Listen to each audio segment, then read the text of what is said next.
Hello everyone and welcome back. I hope everyone's having a fantastic day today. So we have letter number 15 in our flower letter series.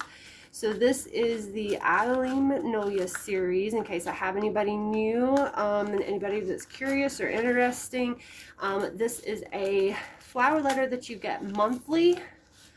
Ooh, it just does not want to come open, does it? You get this in the mail monthly, twice a month. There are 24 letters in total.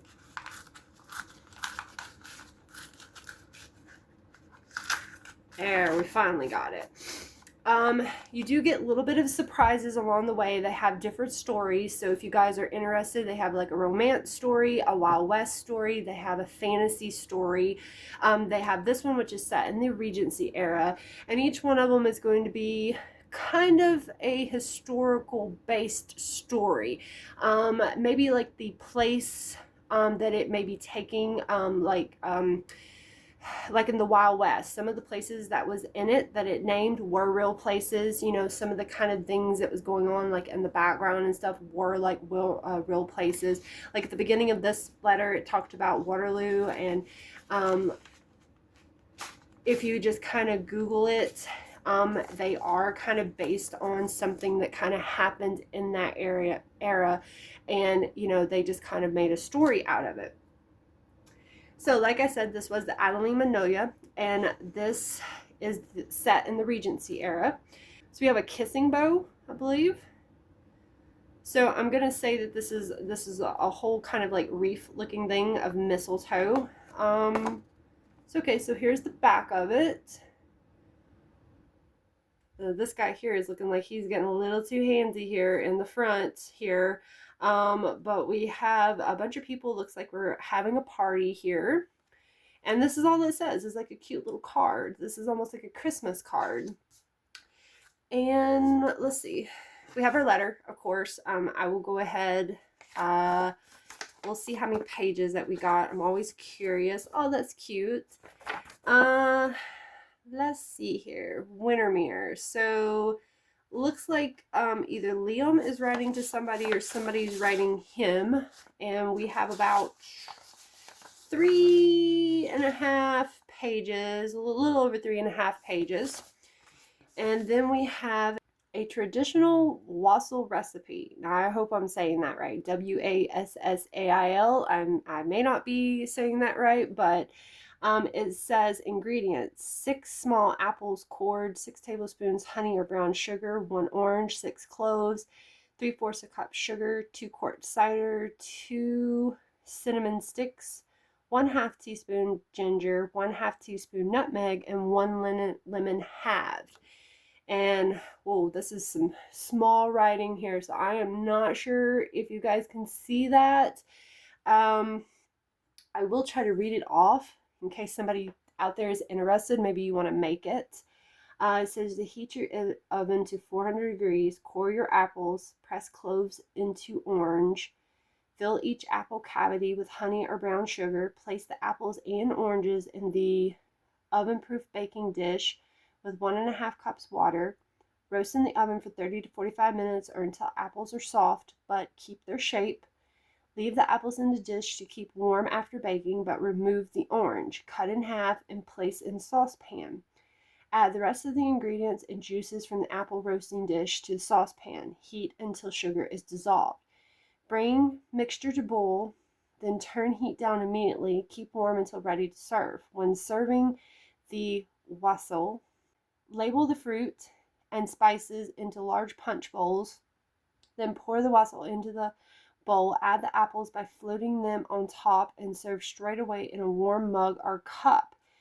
Down here it says, note, as with all things the flower letter, this recipe has been altered to qualify as family friendly. However, traditional wassail was often made with one's favorite alcohol beverage of choice. So anybody out there that may drink, or maybe you do parties like cocktail parties or something like that, I guess if you wanted to alter it and do alcohol, you can. It does sound really good though. I mean, just the way that they've described it, it sounds really good. And then we have the 12th night king's cake. Whoa, okay, so we got 2 recipes here, guys. We have the 12th night's king cake traditions back dates back to medieval times. It was traditionally a fruit cake made and eaten on the night of January 5th or the night before the Epiphany. Each is 12 days, which is 12 days after Christmas. In the earliest records of this tradition, a dried bean and pea were cooked into the cake, and whoever got the bean in their slice would be crowned king, and whoever received the pea was crowned queen of the 12th night. By the time the 19th century rolled around, the bean and pea were often replaced with metal objects such as a thimble or coin. I don't believe that would be pleasant to eat that with metal in it. I think I prefer the pea and the bean. It says to create your own king's cake. Choose your favorite Christmas cake recipe. Once again, fruit cake was traditionally used. While stirring the batter, add your chosen king's item and queen's item to the mixture. We recommend corns or thimbles as they are less likely to get lost in the batter. I just don't feel like that would cook well in the oven. I don't know. It says pour the cake batter into your favorite Christmas cake mold. Bake as instructed. Then the cake is finished baking, cool to the touch. It says decorate your cake elaborately enough to live up to its name. Serve to your guest. Crown whoever finds the king's object in their piece of cake of the 12th night, and whoever finds the queen's object as queen of the 12th night. For the rest of the night, the king and queen can make fun, silly, but reasonable requests of the other members of your party and must obey to play along. So this is like a little game that you can play. So that's kind of cute. Back of that's cute. Now I've never heard of that before. That's a new one for me. Somebody out there, if y'all try that, y'all let me know. Okay. So we have our letter, and it looks like Liam and Mattis journal entry. So this is a journal entry. So yeah, he's not writing to anybody. This is more of a journal entry. So, all right, so let's get started. We have a long letter, and let's see what's going on. January 14th, 1818, Liam Mattis's journal entry. It has been 3 months, and I have yet to hear word from Chappie in America. The Admiral is getting impatient to send his Seth, and it is all I can do to entreat the Admiral to convince him to wait until after Parliament concludes for the summer. That should give Chappie enough time to return with evidence of Seth's innocence. In the meantime, I am left with a rather peculiar challenge of determining the most successful tragedy to take in wooing my new wife. It is a backward way of doing things, I grant you, but if I have won the heart of the most excellent woman of my acquaintance, at the end of it all will all be worthwhile. If only Seth was here. He always had a way with the fairer sex. He simply understood how to treat them. Indeed, I never met a lady acquainted with my brother who didn't have an uncommonly favorable opinion of him. In the end, I eventually convinced a few to confide in me as to why they liked him so much, and they all said the same thing. It was simply because Seth treated women as equals. It was no surprise, of course. One cannot be raised by mama and not know women are not only equal to men in vital ways, but superior to them in many others. Speaking of mama, Adeline and I were married a few days before Christmas and arrived at Windermere Castle in time to celebrate the holidays with her. You wouldn't believe how she was truly delighted mama was at the prospect of my marrying, even under such singular circumstances. It was her idea to give Adeline the bouquet of magnolias as a token, and to add sweet williams as a symbol to our union. Dear mama has been eager for me to marry for some time now, grandchildren and whatnot. When I told her I was off to intercept Adeline in an old party, and that there was a possibility I might return a married man, she didn't ask for any particulars. She simply stopped everything she was doing to prepare for the Youcut festivities, and said if I didn't come home a married man, she wouldn't allow me indoors until the 12th night. She says she had waited far too long for her daughter to build the kissing bow, and she would never forgive me if I came too close to such a perfect opportunity to provide her with one and return empty-handed. When I told her I must first secure the lady's consent, a lady who had already refused me once, Mama simply shrugged and said I had better do it if I wished to celebrate Christmas indoors. Dear Mama, she only used her Frenchness when she wants me to think she's being selfish, but I know she would have been vehemently against the union had I not already been so partial to the lady in question. The darling, of course, she followed up with such threats with what lady would not jump at the chance to belong to my son, and how could she possibly do better, that sort of motherness fuss. Yet the moment I arrived home with my new bride, Mama rushed to Adelaide, threw her arms about her, and told her how very like her grandmother she was. Indeed, Mama has blessedly been all maternal affection and reassures for Adelaide ever since. I have thanked the heavens for her under my breath countless times, as I could only imagine the shock Adelaide had been under since so unexpectedly becoming Lady Windermere. Even still, Adelaide never ceased to stun me. She wasn't 2 moments out of her winter coat before Mama rushed her off to the parlor to help finish weaving the kissing bow. When they called me in later to hang it, the two were the image of a loving mother and daughter. I could have kissed Adelaide for how happy she made Mama after all she suffered losing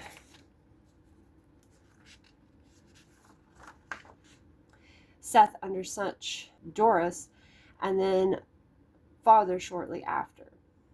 For a moment, I let myself pretend circumstances hasn't forced Adelaide to marry me to save her reputation, but she instead chose it of her own accord. I know Adelaide and I would get on well enough together. We respect one another too much not to. But will it be enough? True, after 2 years of wishing it so, I still pinch myself when I see Adelaide sit across from me at breakfast or beside me on a weekly drive to church. But it's becoming increasingly difficult to keep a gentlemanly demeanor around her when all I want to do is take her into my arms and kiss her every time she walks into her room. I almost did precisely that when Mama pointed out I had caught Adelaide under the kissing bow a few nights ago. That is when I knew patience would not be enough. The time has come to dust the cobwebs off my experience as a captain in His Majesty's army and begin a serious campaign for the heart of my new wife. I'll be damned if I don't make most of the second chance of happiness fate has granted me. I still believe deep in my heart that I can make Adelaide truly happy, and that the two of us have more than enough compatibility and existing cordiality to achieve a domestic bliss that other couples who enter marriage under more conventional contexts only wish for. So I've already begun setting things in motion to work towards that end. Mama has pledged to aid me in my quest. I was able to employ her help in arranging for a pianoforte to be delivered to the castle from Kendal in time for Christmas morning. Mama had put Adelaide up in rooms in the east guest wing upon her arrival. She did it under the pretense that Adelaide's parliament quarters were still being renovated in the family wing. This is a ruse, of course, as Mama began her renovation on the mistress' suite long before she began anything else. So eager was she to see them filled by my future bride. In the end, it was all worthwhile to see Adelaide's face when Mama moved her into the rifle rooms and she entered her Christmas morning to find the pianoforte. And I have continued strategizing for the lady's heart ever since last night was 12th night. Mama has been planning this particular festivity since November. Many of our new friends, previously the old dukes, attended. We feasted and danced and made ourselves quite merry. I was pleased to see Adelaide participate so willingly. When it came time to cut the king's cake, the fates were at work again, for I found the half crown in the cake and was made king for a day, and since I have never found it before in my life, I suspected it could only be fate our mama. Then when Adeline found the thimble and was made queen, I was certain it was mama. We both took our duties as such ever seriously and went into the party sharing wassail and making silly but acceptable quest of everyone. Adeline has always been charming, but I'm learning she's never more so than when she is playing. Everyone wanted to do just as she asked, including the very reserved Mr. Gobder, whom she requested lead us in our caroling as we did set out to deliver baskets of food to my tenants. When our party finally dispersed, it was still dark out, so I presumed I had a little more time as king of Twelfth Night. I took full advantage and requested that Adeline join me in the library for a game of chess. She agreed as long as we brought along the bowl of wassail. We played into the early hours of the morning. By the time the clock struck 3, we had both had one too many glasses of Cook's excellent wassail. I believe she made it a little stronger than usual this year, which I would thank her for later. Adeline assumed her title as queen, regularly proclaiming that she was tired and requested I carry her train for her so she wouldn't trip on it on the way back to her rooms. When we reached her quarters, she held out her hand to me, and naturally I kissed it. That's when Adeline looked up at me with soft, sleepy eyes and asked for my final request as king of the 12th night. Honestly, how could I resist those eyes, even without the wassail? So I requested a goodnight kiss from my queen. She only hesitated a moment before a small smile touched her lovely mouth, and those soft eyes said yes. I'm a gentleman, and therefore I do not kiss and tell. But I will say this, the only thing that would have made our kiss more perfect is that there hadn't been wassail involved. Then I could be certain Adeline wanted it as much as she seemed to. Needless to say, when she finally slipped inside her rooms and I retired to my own chamber, my hopes for our future together were on my side. A few nights later, I received even more reason to hope. I woke in my own rooms to sound Adeline crying, though the door that joined our quarters, I have heard this occasionally since bringing her here. But when I have checked on her in the past, she only asked me to fetch Mama. This night, however, I knocked to see if she was well, if she desired me to fetch Mama. And for the first time, Adeline opened the door to me. Oh, the sight of her! How those glorious Russian gold curls fluttered about her shoulders! Then, quite to my delighted surprise, Adeline rushed into my arms. I was so taken aback, I nearly let the opportunity to console her slip through my fingers. How splendid it felt to be preferred over Mama and my wife's comforter. She refused to tell me the particulars of the dream that disturbed her. Instead, she simply asked me to hold her until she fell back to sleep. I took her to my great chair, and I held that precious creature in my arms until she stopped trembling. I wanted to keep her with me all night, never to leave her side again. Instead, I waited until she was a perfect slumber and quietly returned her to her bedchamber before the maid entered to stoke the fire. But this was a victory in my book. There is a lot of battleground to cover yet, but my campaign for Adeline's heart is marching steadily on. So much of Adeline remains a mystery to me. I can't help feeling if I could simply solve those mysteries, our relationship would progress.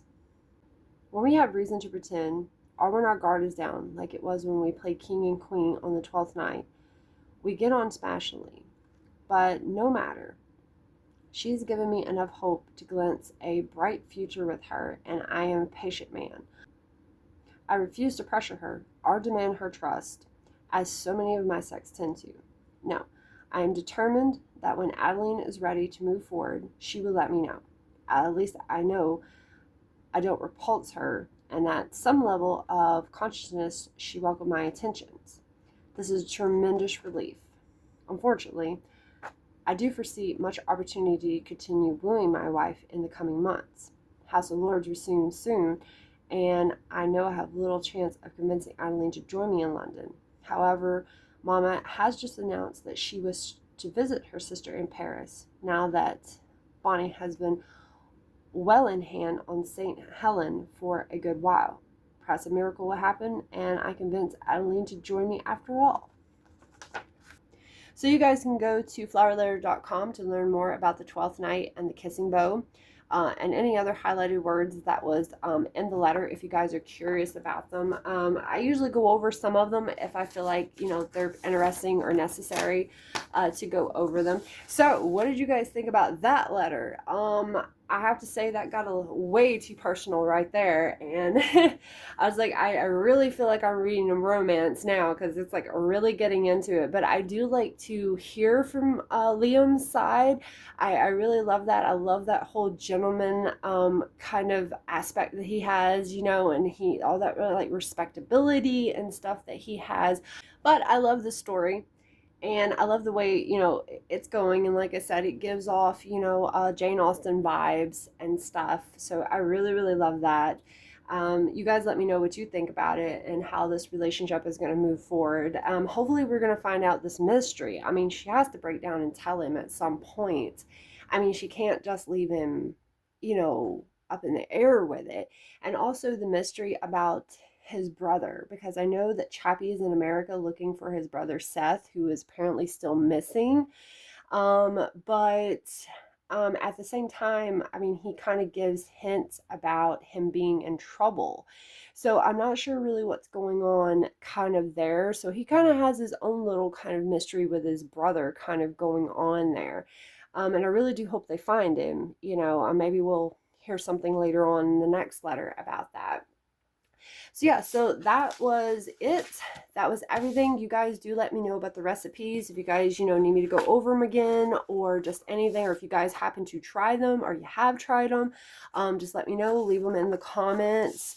And of course, this kissing bow, this seems like a really cute tradition. I've never heard of it, but it does seem like something that would be fun to do on Christmas Eve or something. You know, just a cute tradition. You know, put your phones down and just do something just different, you know, with friends or family or something. So this is a cool tradition right here. So I hope you guys all enjoyed this video, and I appreciate you guys stopping by, and I will see you guys in my next video. Bye.